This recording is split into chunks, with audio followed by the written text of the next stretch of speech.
Thanks for sticking with me to the end on this topic. It's a hard topic, really, to discuss. It is drawing the parallels, or should I say, painting the bigger picture of internationalism from a national scale to a local scale. And you have to see both parts of that to understand kind of what our government is doing, or at least what they're trying to push us towards. And by their own admission, it is a spiritual battle. And we need to see how these things are operating behind the scenes in order to get a full view, in my opinion, of what's going on around us. There are very many different levels to this. Like I said, from a local to a national to an international level. And we are seeing a push in all these different industries, whether it's through our military or through the technology or through fashion or media, and the list could go on. You get what I'm trying to say here. We have to bring all of these things together to get clarity on what's going on around us between our government on national and local levels.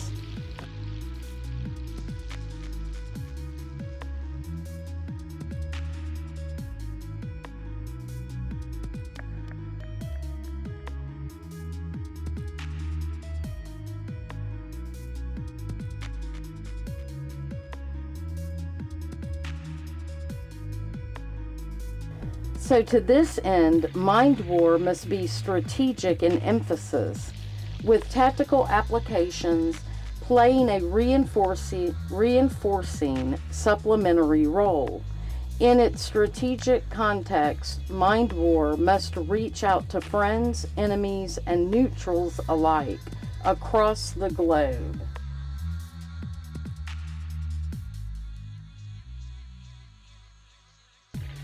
Through the media possessed by the United States, which have the capabilities to reach virtually all people on the face of the earth. These media are, of course, the electronic media, television and radio, state-of-the-art developments in satellite communications, video recording techniques, and laser and optical transmission of broadcast, made possible a penetration of the minds of the world, such as would have been inconceivable just a few years ago. Like the sword Excalibur, we have but to reach out and seize this tool. It can transform the world for us if we have but the courage and the integrity to guide civilization with it. If we do not accept Excalibur, then we relinquish our ability to inspire foreign cultures with our morality. Mind war must target all participants if it's to be effective. Its power lies in its ability to focus recipients' attention on the truth of the future as well as that of the present. Mind war thus involves the stated promise of a truth that the United States has resolved to make real if it is not already so. Mind war is not new. Mind war's effectiveness is a function of its skillful use of communications media. Still continuing with this document, mind war has nothing to do with deception or even with selected and therefore misleading truth. Rather, it states a whole truth that, if it does not now exist, will be forced into existence by the will of the United States.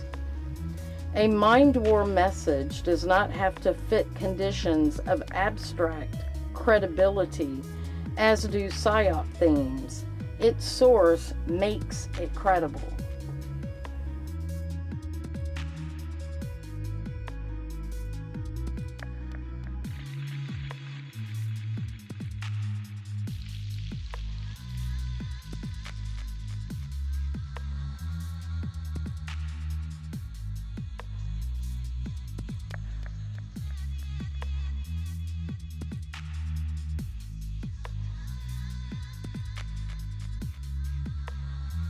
The mind war operative must know that he speaks the truth, and he must be personally committed to it.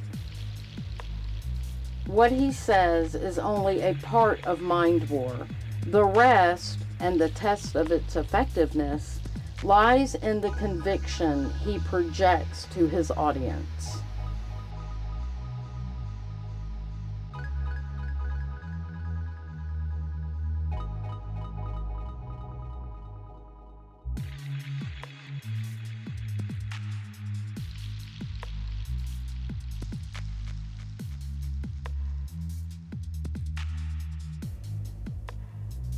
For the mind to believe its own decisions, it must feel that it made those decisions without coercion.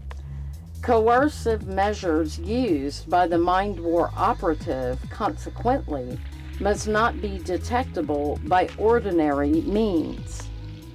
Doctrine in this area is highly developed, and the task is basically one of assembling and maintaining individuals and teams with enough expertise and experience to apply the doctrine effectively.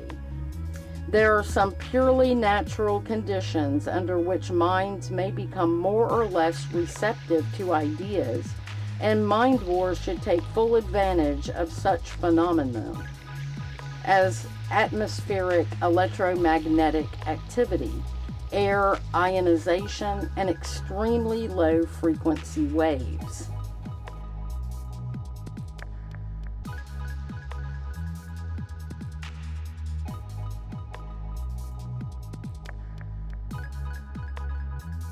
At the root of any decision to institute mind war in the United States defense establishment is a very simple question. Do we wish to win the next war in which we choose to become involved? In mind war, there is no substitute for victory. And that is the end of this declassified document.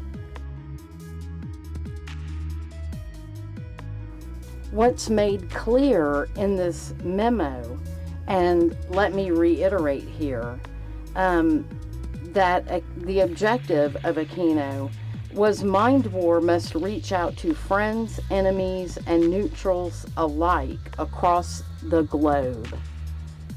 That little statement right there is part of the mass push of this programming in our military.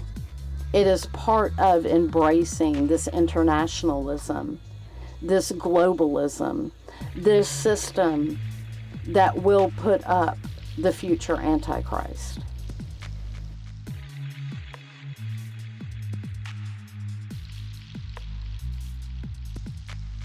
And with all of that being said, my next focus is going to be on the organization, the Knights of Pytharis, because they are also another secret society that kind of functions on a local level that ties into this internationalism. I personally believe that that's part of the system, the beast system, that we are all being pushed in the direction of, that sets up the system the Antichrist will appear on. So I think this is a spiritual battle, and it's very important for us to understand how the enemy works.